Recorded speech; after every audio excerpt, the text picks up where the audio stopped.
Good day, everyone. My name is Troy Sampson. I am the acting chair for the Special Education Citizens Advisory Council for Prince George's County. I'm pleased to present to you a presentation entitled Caregiver Support Tips to Help Those Who Give Care. I hope you enjoy this presentation. I hope you get a lot of information from it.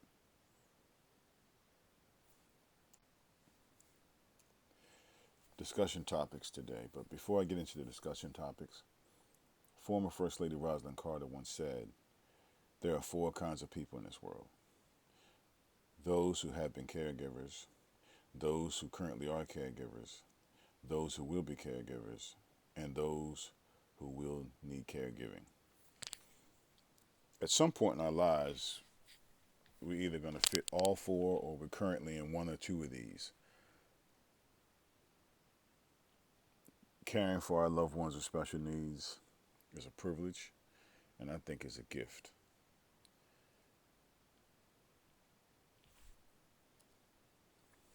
The objective of today's discussion is to offer tips that we can use to help those who are caregivers of loved ones living with special needs. And these topics include recognizing signs of caregiver burnout,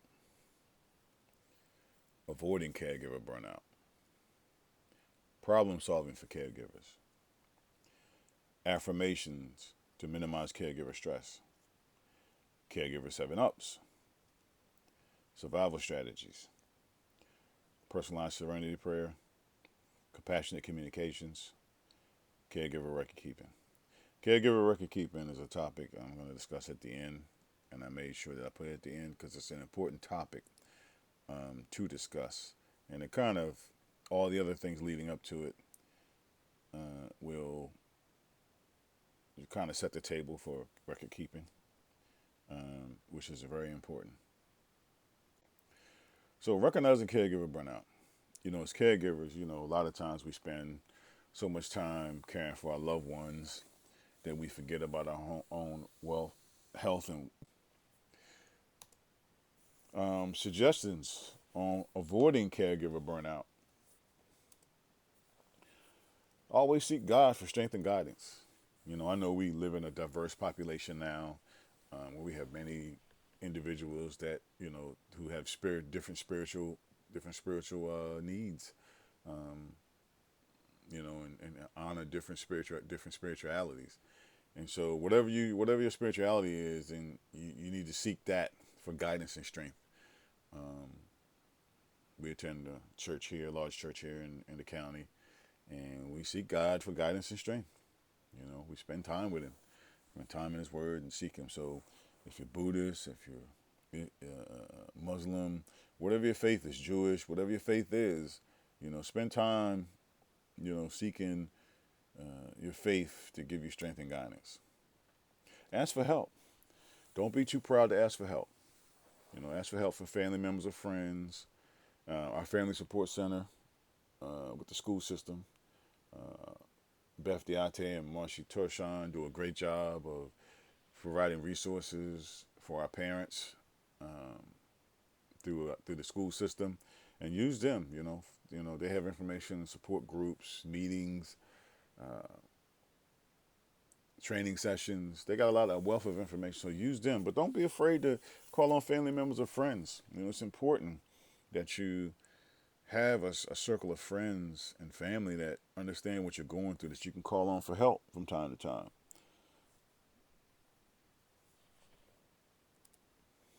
Seek out respite care to give yourself a break. Again, I share with you, my wife and I attend a church here, a large church in our area, and we have a special needs ministry, and we do buddy break. Nathaniel's Hope, Marie Cuck and her husband, based out of Florida, did this thing where they partner with churches, and for 2 to 3 hours a day, or every fourth Saturday for us, from 10 a.m. to 1 p.m., parents sign up and register and drop their loved ones off at our church, and we do activities, games, lessons. They get snacks, and this is all out fun, and it gives the parents an opportunity to go and just get that break. Even if they just want to drop their child off from at our buddy break, and then go back home and just sleep, or go back home and clean up, or go to a movie, or go get lunch, or run some errands, or whatever they want to do from 10 a.m. to 1 p.m. Their child or loved one is in safe hands with us. Um, so that's a way of getting respite care, and there's other respite care opportunities in the area. With COVID-19, that's kind of been put on hold. I know McLean Bible Church over in McLean, Virginia has Jill's House, and there are other opportunities. So seek out information from the Family Support Center, Parents Place of Maryland, SECAC, and the ART to look for other respite opportunities for you. I think Park and Planning may have some respite opportunities as well. But just seek out that respite to give yourself a break. Organize yourself. Another way of avoiding caregiver burnout is to organize yourself to relieve confusion and frustration. Just get organized. Make sure things are in order. If you got a lot of people use the dry erase whiteboards as a calendar. A lot of people have filing systems. A lot of people have detailed routines that keep them organized and straight. And if you get yourself organized, okay, it cuts down the confusion and frustration, because everything is. You don't have to worry about running and scrambling for an IEP meeting, because you know where all your IEP information is. You know where your keys are. You know where everything is in your house. There's a certain protocol. You got a certain area designated for your loved one that all their stuff is there. Like if you have a loved one that requires a diaper still, or requires specific special needs that have items associated with it, you organize them in a separate closet and keep them organized and keep them restocked. Just be organized. It cuts down on confusion and frustration, and it helps relieve this caregiver burnout. Keep a calendar of appointments, respite care, and when, etc. So, we have some people like a physical calendar. I know a lot of people have smartphones now, and a lot of smartphones have great calendar apps on them. I have 2 calendar apps on my phone.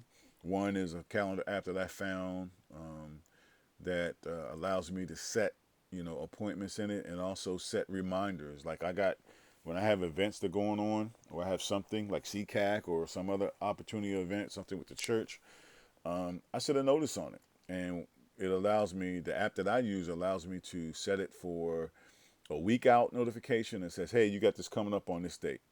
And then it goes down from a week to 2 days. Then 2 days then it goes from 2 days down to 8 hours. Then from 8 hours down to 4 hours, and then so on and so forth. So it gives me a reminder that I have this event going on, as opposed to being a one-time pop-up.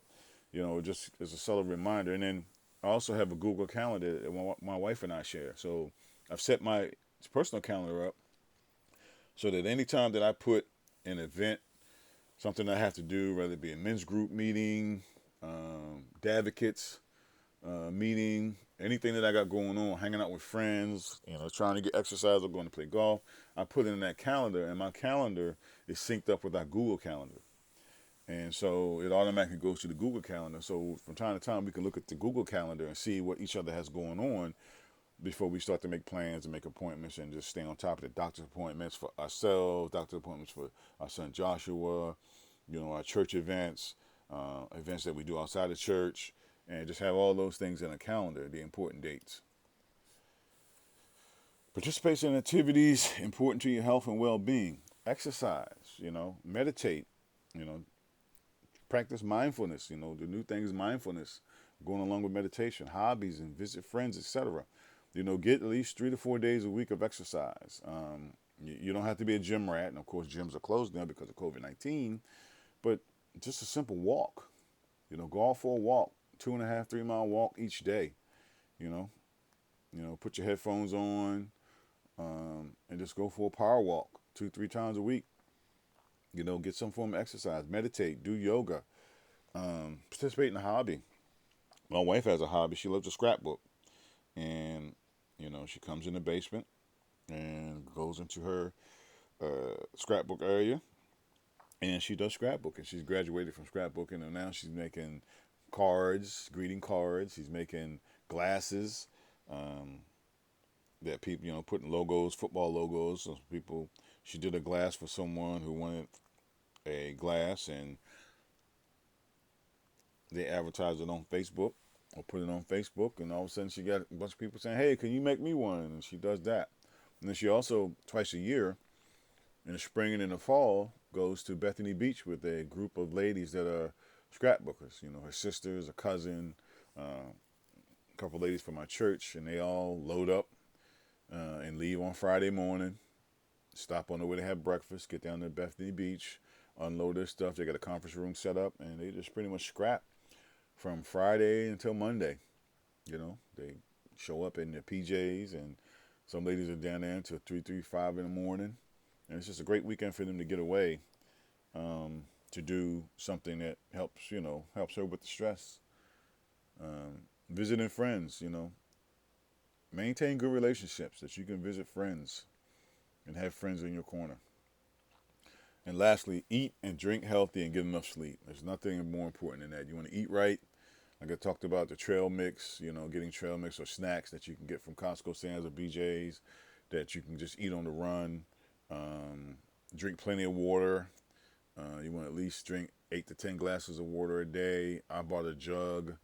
I don't know if you guys have seen those jugs that have the 2-hour increment times on them. And you fill the jug up at 7 a.m., 9 a.m., 11 a.m., 1 p.m., 3 p.m., 5 p.m., 7 p.m., and then it ends at today at 9 p.m. So if you can drink the water down from 7 a.m. and get all the way down to 9 p.m., you pretty much have consumed a gallon of water for that day. It helps keep the blood flowing and help keep your joints going and lubricate it. And just make sure you eat enough and drink enough, and more importantly, make sure you get good sleep. Try to develop routines and organize yourself to be able to get, to bed at a reasonable hour. To be able to get at least 6 to 8 hours of sleep a night, as opposed to 5 or less a night. So it's important that you get good rest. And what you also want to do is you want to keep a journal, whether it be an electronic journal or a handwritten journal, or even just voice memos. Smartphones have the memo feature on it where you can just talk about it. But just write those things down, because the journaling and writing things down and just keeping a track of your journey is very important, because it gives you reassurance from time to time when you revisit those journals that, well, we were once here and now we're here. And you see progress. For us, Joshua was nonverbal at 5. Went to speech therapist. He had a great speech therapist, Jennifer Gross, out in Bowie. And he stayed with her from 5 until 16. And, once she got him talking, he kind of graduated into, not anger management, but situational. They became situational sessions, how to handle certain situations when they happen. She did all the inferences and clues and all, things of that nature. She started working on those life skills with him. And it's very important. So he's, if you look at him now, he's 6'3", junior in high school, getting ready to go into his senior year. And you talk to him, he's like, "Oh, this guy never talked? Really?" And that's progress. It's something to be proud of. Again, meet your spiritual needs. Attend church, mosque, synagogue, study and read your Bible, Quran, Torah, whatever your spiritual needs are. Make sure you meet those regularly.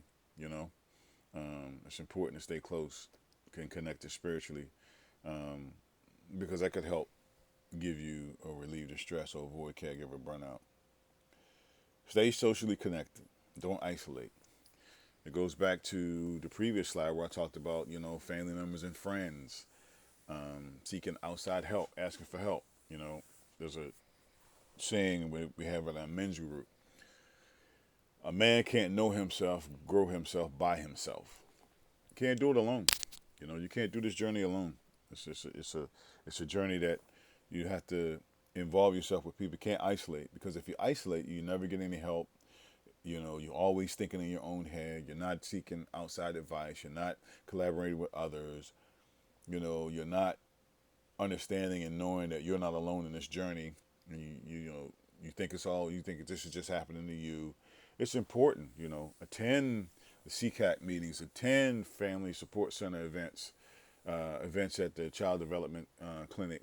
Attend those events, training sessions, get to know other special needs parents, and stay in touch and stay tight with your family members. And don't isolate, because when you isolate, you get into your own head.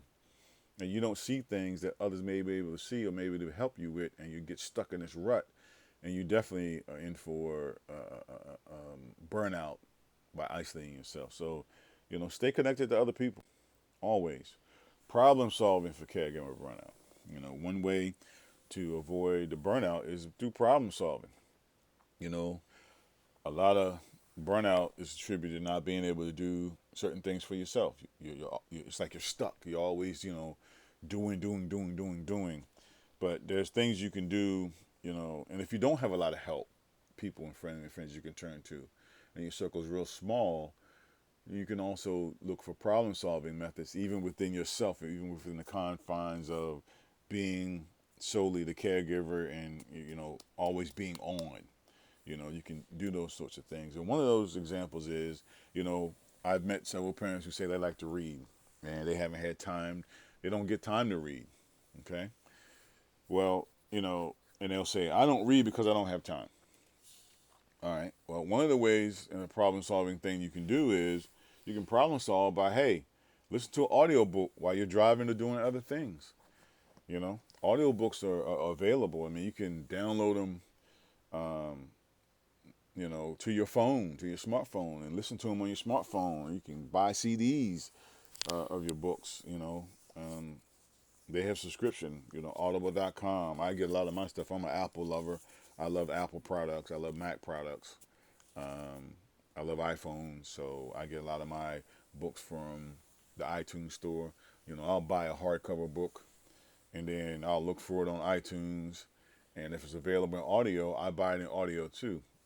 It's probably a little bit overkill, but I like to read and I like to put my hands on it and listen to it as well. Because if I don't have time, if I'm into a good book and all of a sudden I got to run and I'm like, man, I don't want to put this book down. Well, I have the audio book version on my phone.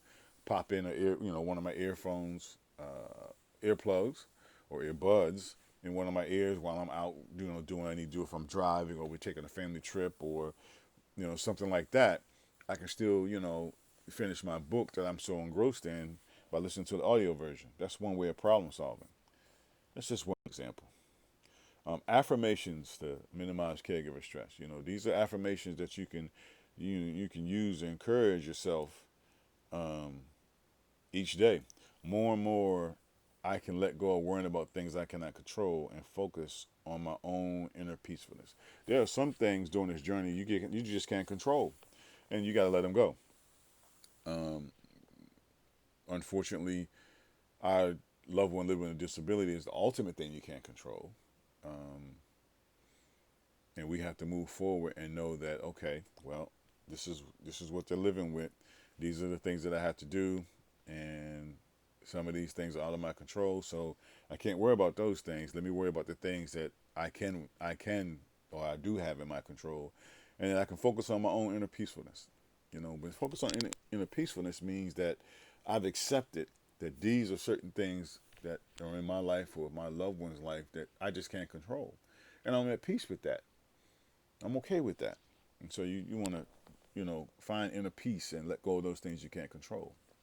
More and more, I'm learning to be gentle and compassionate towards myself. You can't beat yourself up. We often, want to make sure we're compassionate to others, but you can't beat yourself up either. Um, you know, when we first got diagnosed with autism, we started to look towards each other. I was looking at her, she's looking at me. What did you do? What did I do? And then we started turning inward. Well, what did I do? Maybe there's something going on with me. What's wrong with me? And we had spent a small amount of time, not too much, because this diagnosis and all the things that came with it came with a ton of bricks. It came at lightning speed. So we had a small window of like, oh man, beating ourselves up. But then we had to put things into action. We had to get therapy going. We had to do all these things. So we really didn't have time to really dwell in the negative. And that's important for parents not to do, is to dwell in the negative. And we learn to be compassionate towards ourselves, that it's not our fault, that this journey is a journey, and that this journey is here for a reason, and that we're here doing this for a reason. And so those are the things that we got to make sure that we understand that we do, and we got to love ourselves for it. We can't necessarily go through life worrying and beating ourselves up because we have to care for our loved one with special needs. More and more, I'm learning to save my energy for what truly matters. Sometimes you got to let some stuff go and save your energy for the most important things. You know, one of the things that folks do is spend a lot of time on social media, or spend a lot of time worrying about what's going on in the world, so to speak, and wasting a lot of energy and time and effort on that. You know, just worry about what's here and now, what's in front of you. You know, save your energy for that. Save your energy for, get away from frivolous arguments or frivolous things. You know, one of the things that used to take some of my time, used to irritate me, was social media. People would post these videos of children having a meltdown. And as a parent of a child on a spectrum who has seen tons and tons of meltdowns, you know, my wife and I have become pretty good authorities on, and I'm pretty sure you guys have too, over time, of what a meltdown looks like and a temper tantrum looks like. And so we've seen these videos, and we can immediately tell and spot that there's something not right here. That this is not a tantrum. This is not a temper tantrum. This is a full-blown meltdown. And a lot of the people that post these videos say, "Oh, well, that's just bad parenting," or "You just need to bust that child's butt," and da da da da da. And I would used to get hung up in going back and forth with people. That you need to back up and make sure that you understand that this child is not having a temper tantrum. This child is having a meltdown. They're having sensory overload, and you just can't beat something like this out of them. And I used to spend time doing that, and I was like, you know what? I don't have time for that. Let me move on to something else, and something else more important. Energy. Caregiver 7 Up. The 7 Ups are those ups that you can do for yourself. One is wake up. That's the first one. And decide to have a good day. Just wake up. Say, hey, listen, you spend time, spiritually meditating, or spend time with your Bible, Quran, or your Torah, or whatever, your religious doctrine is. Just spend time in each day, and then, say, hey, listen, today's going to be a good day. Today's not going to be a day in which I'm going to wallow in the mire. Today's not going to be, yesterday was yesterday. This is a brand new start. I am grateful and thankful to be able to just wake up, to decide to have a good day. And that should be, that should really get you in a great mood each day. So wake up and decide to have a good day. Dress up, put on a smile and put on something colorful. Psychologists say, when the human eye sees bright colors, it changes their mood. Not just visually, but also physically as well. You put on those bright colors, they say it does something to you. So dress up, Most of us caregivers don't get an opportunity to dress up, but when we do, dress up and make it colorful. Make it look good, make it pop. Feel good. Shut up. Sounds kind of hard, right? Well, shut up doesn't mean literally you need to shut up because you're annoying. No, it's just sometimes you just need to be quiet and listen to others, take things in, and listen to your inner self. Sometimes a good response is no response. We spend a lot of time talking. Then when it's time to listen, we're not listening to understand, we're listening to respond. And sometimes we just need to take a time out to listen. We're in addition to COVID-19, we have a lot of turmoil in this country centered around race. And one of the overwhelming themes that, minorities have said to the majority, it says, hey, listen, could you please just listen? And that's been a common theme, that minorities have said to the majority. Just listen. Just listen. And so sometimes it pays to listen. And you learn a lot when you listen too. If you listen long enough, you'll see the true character of people. If you listen long enough, you'll see the true meaning of things. If you listen long enough, you'll find something great out of something or learn something new. So just sometimes listen and listen to your inner self. Stand up. Stand up for yourself and your care partner as well as your loved one. Stand up for everybody. Don't be afraid to be that voice. Be that advocate. That's your job. It's your role. Stand up. Be heard. Do it in a professional manner as much as possible. But stand up and be known. Stand up for yourself. Stand up for your care partner, your loved one. You know, don't be afraid to do that. That's what we're here for as caregivers. Look up. Look up to whatever gives you strength. Whether it be God, Allah, whatever your spiritual deity is. Look up to them for strength. You know,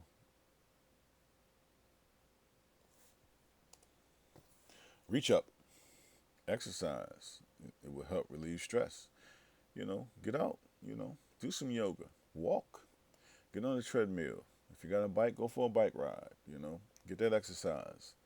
The exercise will help minimize that stress. Will help burn off that stress, burn off that cortisol. Lift up your thoughts and focus on something positive. You know, the glass is not half empty. The glass should always be half full. The grass is greener on the other side. Not the grass is not always greener. The grass is greener on the other side. So just lift up yourself and focus on something that's positive. No one likes a negative Nelly. You know, your thought life is very important. What you view on television and listen to in music and what you read is very important. So you want to fill your mind with positive images and positive things. Fill your mind with something positive that you read, something positive that you see on television, and something positive that you hear to maintain positivity. Because we get a lot of junk coming at us every single day. Survival strategies, making life easier, daily survival strategies for the stressed. Again, spend time with God or spiritual, your spiritual deity. Spend time with them. Pray. Do a daily devotional. Listen to a few sermons or programs. If that is that, it's is part of your life. Spend that time. Spend that spiritual time. Organize your daily environment. Have a place for your things. Everything has a place. It's nothing more important. And I talked about this earlier in the slide about being organized, and it cuts down on confusion and frustration. Organize your daily environment. Make sure your keys are in the right place. Make sure that you have things in order. Paperwork's in order. IEPs and everything associated with that. That goes back to record keeping. We'll talk about that later. Just make sure all these stuff is organized in your environment so that you're not scrambling or frustrated or saying, where did I put this or where did I put that? Go through your mail daily. That includes, spending a little bit of time going through email and ridding your email box of junk, but also your physical mail. Sort it out. We get a lot of junk in our physical mail, flyers, stuff that doesn't matter, solicitations. As soon as you see it, if it's not a monthly household expense bill, or if you got a credit card or car note or whatever, if it's not any of those things that you're required to pay, then chuck it. If it's not an IEP or prior written notice, if it's not a letter from the school or the school system, if it's not something of that importance, chuck it. Don't even take it in the house. If you take it in the house, go straight to the trash can with it. Get rid of it. Toss it. Make a list in calendar, notebook that you carry. A to-do list. Who you're gonna call, your appointments, groceries, etc. In the technological world we live in, you can pretty much do that, a lot of that stuff on your smartphone. But if you prefer to, not use the smartphone for that, there's always, a notebook. They still got the organizers, I think it was Stephen Covey organizers or whatever the case may be, or calendar books. Keep one of those to keep track of your appointments, to-do lists and your groceries. I know for me, I do everything on my phone. Of course the phone calls are there. I got appointments with the calendar, and I even got a grocery app that, I can go in and say, okay, this is what we need. Uncheck the box. It moves into a space that says unchecked. And then I'll go to the grocery store. I just pull out that phone and that app, and check off what I need to pick up. That replaces a physical list that you can actually lose. A piece of paper you can actually lose. Schedule a realistic day. Get important things done first. It doesn't have to be perfect, but schedule that day. It's going to be a realistic day that okay, I got to do 3 or 4 things today, and let me go ahead and get those things done. And put the most important one first. Get it knocked out. Boom. Move on to the next day. Like I said, it doesn't have to be perfect, but you want to be able to get a realistic day going. Don't go scheduling 15 things to try to do in a day. It's not going to work. You know, it's not going to work. Pare that day down to top maybe 3 or 5 things that you're going to get accomplished that day that are realistic that you can do. By putting 10, 12, 15 things on your list to do today, first of all, there's probably not going to be enough time. Secondly, you'll probably end up not doing half of them because you'll get to a point where time is going by and it's not as important, and you say, oh, I'll just get to it tomorrow. Just put the important things, the essential things you need to get done first, and that should be anywhere from 3 to 5 things, and that you can reasonably get them done in time, in a reasonable time frame. Create a what-if plan. A lot of people, operate in what-ifs. It's not a bad thing, but have a plan for it. Well, what if the power goes out? What am I going to do? What if the car doesn't start? What are we going to do? Establish a plan for that. You know, and it doesn't hurt. And it's not that you're thinking negatively or you're being negative Nelly by thinking about the worst things that are your what ifs. But it's also to prepare you. It's a reality. The car could not start, and you got doctor's appointments you got to go to. Okay, well, if I got doctor's appointments I got to make, and my car broke down, do I want to take Uber or Lyft?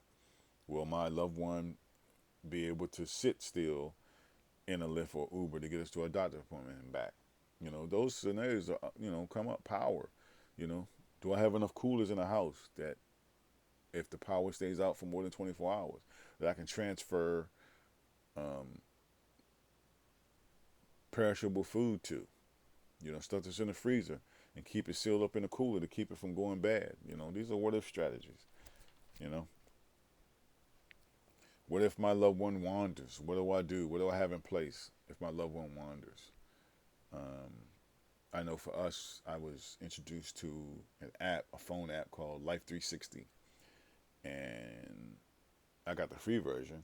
Well, I was introduced to this by a aunt of a young man who had special needs, and we put it on our son's phone.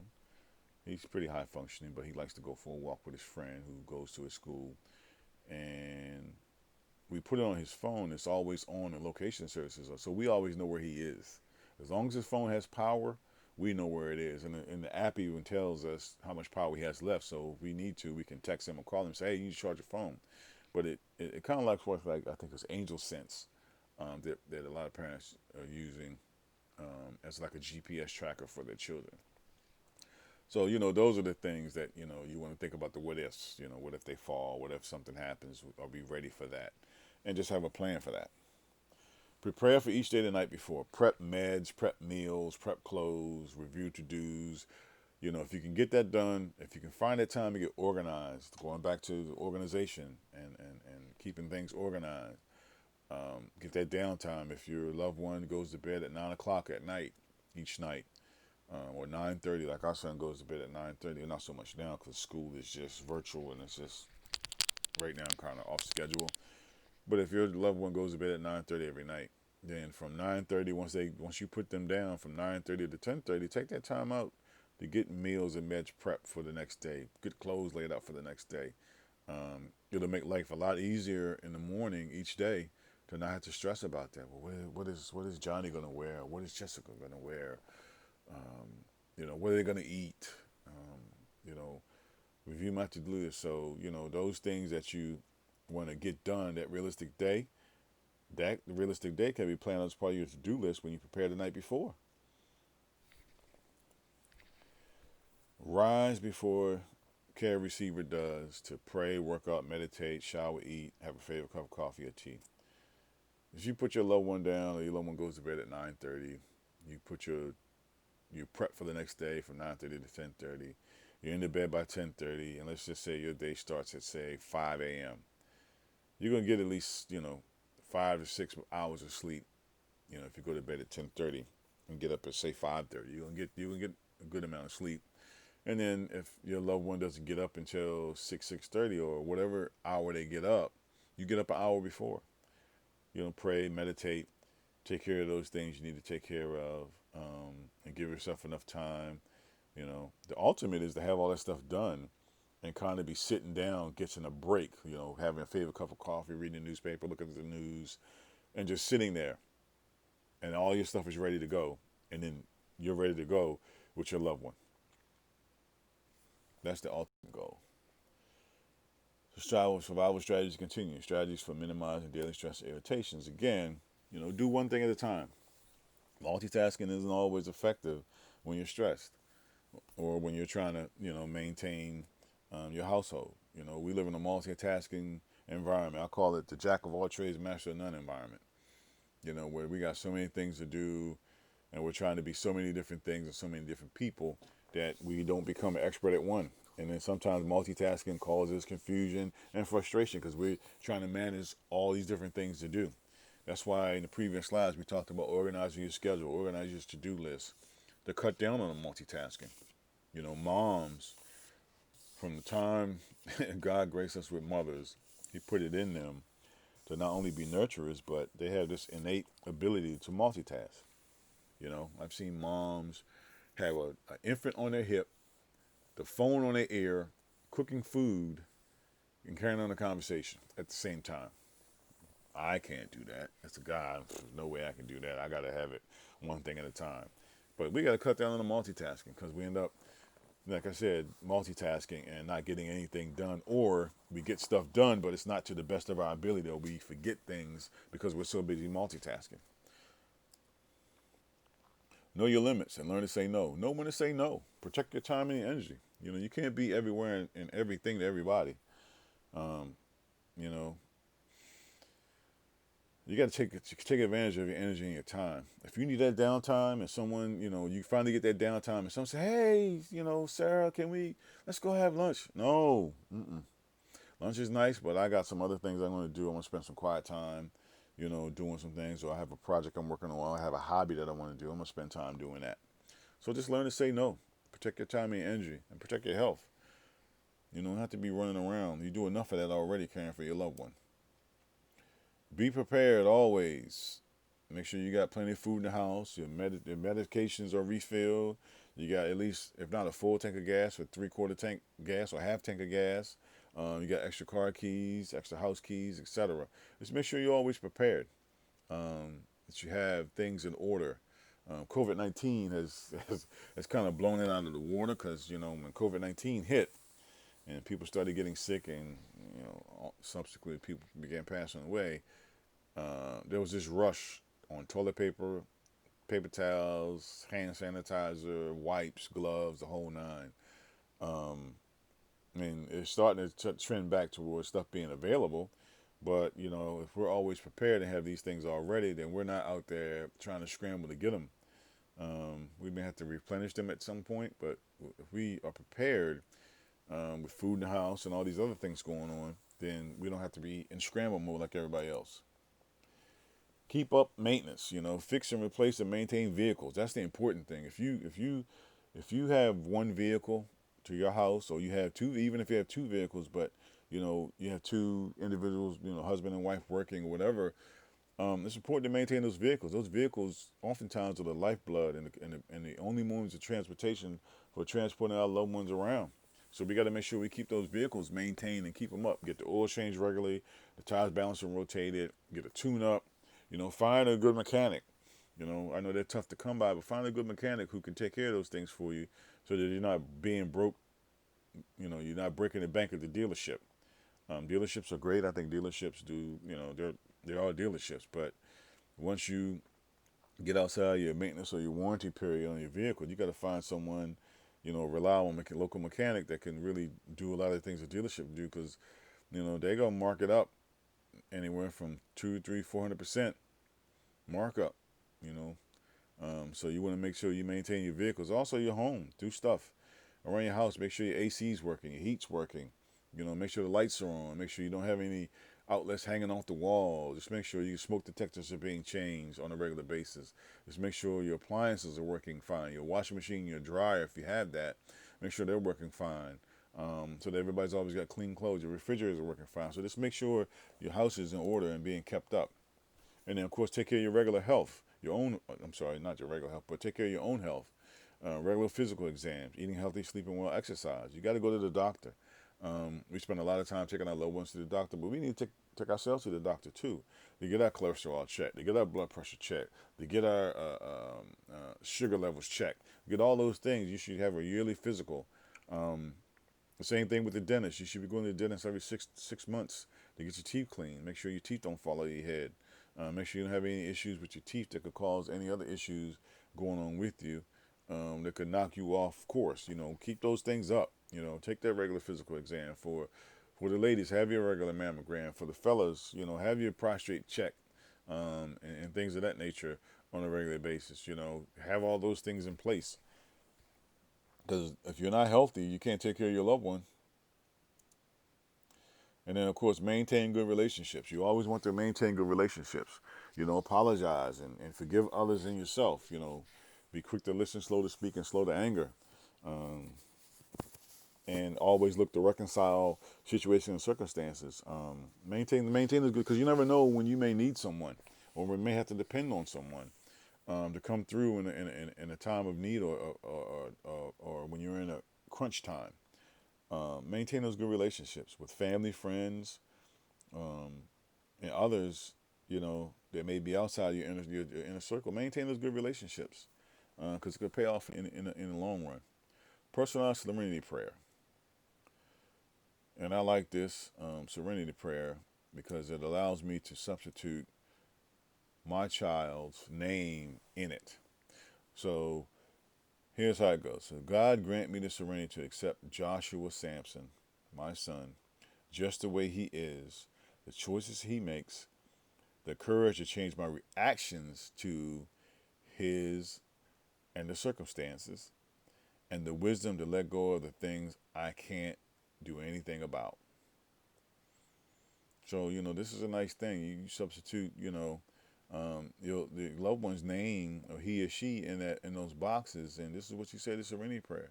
God grant me serenity to accept Joshua just the way he is, the choices he makes, and the courage to change my reaction to his and the circumstances, and the wisdom to let go of the things I can't do anything about. Because there are going to be situations, circumstances, and your reactions may be, it depends on how you respond. Our loved ones with special needs, they may have a meltdown, they may have a tantrum, they may be going through a lot of things that you may not see, or you may not have privy to, or they may not be under your control, or may have set them off, and your response is key. Change your reactions to his and the circumstances. Jack Canfield, who wrote The Success Principles, once said that, how we respond to things is equated in this acrostic. E plus O equals R. It's the event, something that happens. The R is your response to it. And the O is the outcome. So you have an event. So Joshua's having a meltdown. Well, my response to his meltdown is going to determine how well the outcome is. If my response is to have a meltdown with him, to match anger with anger, then the outcome is going to be bad. But if my response to him is in love, understanding, and caring, the outcome is going to be a completely different outcome. So we got to make sure that, we understand those things and do those things. Compassionate communication. Author Jim Rohn once said, one person caring about another represents life's greatest value. So be compassionate, care about other people. We really need that right now more than ever. In addition to with COVID going on, we got all this stuff going on with race relations, and we need to be compassionate and listen and understanding to one another. We must learn to speak with compassion using words to lift up and encourage caregivers. God instructs us to encourage each other. So we got to lift up other caregivers. Lift up that other parent that's a caregiving for a loved one with special needs, as well as lift up yourself. Proverbs 12:25 says, "Anxiety in the heart of man causes depression, but a good word makes it glad." So that good word, I could be having a rough day, a lot of anxiety, I'm down in the dumps, but someone can come along and say just that right thing. It doesn't have to be a speech, a monologue, or anything. It could just be a phrase, or "Hey, how you doing?" with a smile, you know. And that good word could make it glad, make everything glad, and put everything into perspective. Proverbs 16:24 says, "Pleasant words are like a honeycomb, sweetness to the soul and health to the bones." Pleasant words, you know. We could see a parent going through something, and just that pleasant word of encouragement is just like sweetness to the soul and health to the bones. Lift that person's spirit up, you know. We don't always have to be in problem-solving mode. If we got a parent in crisis, maybe some of our parents just, and I including myself too, just want people to listen. It might not even need to be a word. It could just be listen. Let them vent, get it off their chest. I've had plenty of dads in my Advocates group at One World, say, "Thank you for just listening," because they just wanted to get it out. Because life gets hard. Caring for a loved one gets hard at times.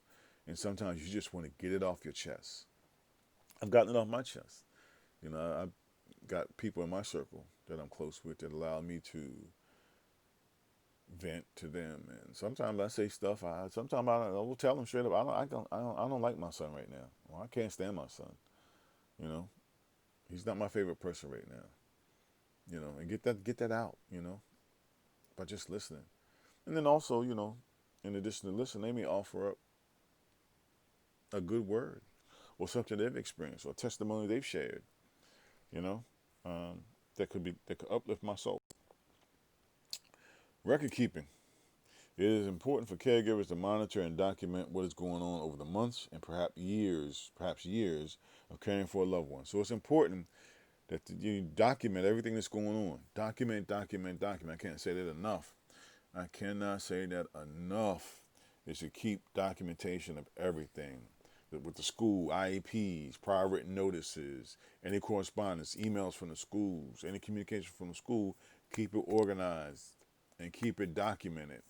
Doctor's appointments, keep it document what medication your loved one had. Keep it documented what medication you take, what therapies they require, the documentation from all the therapies, all psychological exams, all these things that have documentation associated with it, document it and keep them. Keep them in good records.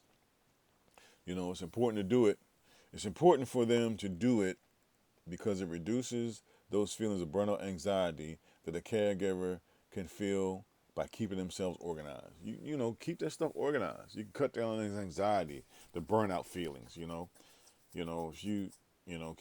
you got a filing system that says, okay, every school year I have a master folder for every school year that includes prior written notices, work samples, IEPs, draft and approve, psychological evaluations, and so on and so forth. So you have all those things in each year. So 2020, which is 2020 is an interesting year. 2019, you got all that. You got all the IEPs. You got the annual review in there. You got the prior written notices. You've got speech logs. You've got all those things you've requested and documented, and it's for the year 2020. You have a separate file for medical. You got all the results of the medical appointments. You got medications listed and so on and so forth. So keep those things organized so when something happens, you can immediately go to them. You don't have to scramble and worry about where they are. And the benefits of keeping good records and logs. First of all, it gives you confidence and peace of mind knowing you're doing your role, you're doing a good job as a caregiver. You're keeping good documentation. It gives you that peace of mind that I'm on this. I got my ducks in a row. Okay, I'm doing my job as a caregiver. Also documents what needs to be done. If you got to take your loved one to OT and speech, you got documentation saying, okay, this day they went to speech and this is a speech log. It documents what needs to be done.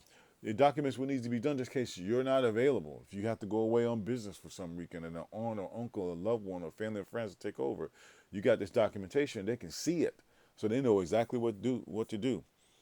Substantiates caregiver assessments of their care receiver's status and explains your choices. So it gives you an up-to-date status on, what your loved one is receiving, and it also kind of details out the choices that you made. You can look at the IEP and look at the IEP and say, okay, we made the choice to change these goals or modify these objectives, to also include these services, these choices and why, you know.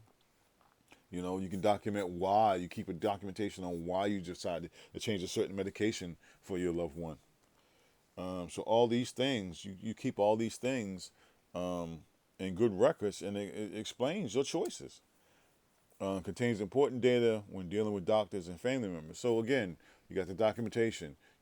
My loved one is gluten free. They have allergies to milk, or they have allergies to this. They have allergies to that. Your doctors know, and your family members know. All that stuff is important to be able to have, and that's the data that's needed. Your child has certain strategies they use to do certain things in school. That's documented. All those things, so that family members and family members, definitely family members, can see. But more importantly, the medical side of it, the doctors can see. So that all this. Here's my contact info. If you have any questions, feel free to shoot me an email, and I'll try to return them as soon as possible. I hope this presentation was informative and enlightening, and have a great day. Thank you very much.